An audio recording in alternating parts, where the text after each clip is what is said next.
Id-dejta mis-satelliti qed tinbidel fodda għal soluzzjonijiet sostenibbli għall-isfidi tas-soċjetà. Dan is-suġġett kien diskuss f'workshop internazzjonali ospitat minn Xjenza Malta u l-Assoċjazzjoni għall-Aġenziji Spazjali Ewropej magħrufa bħala l-URISI.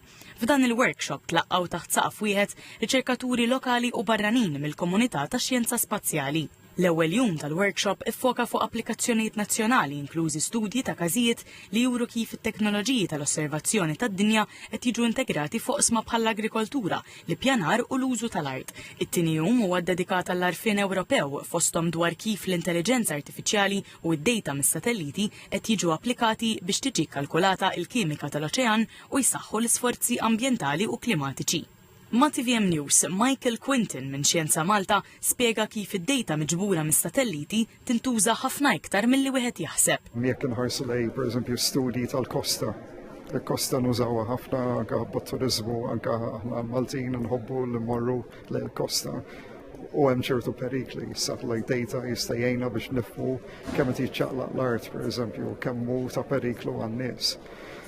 Nużaw pereżempju meta niġbdu flus minn ATMs. Kull darba li tagħmel transazzjoni inti minn ATM tuża satellite data.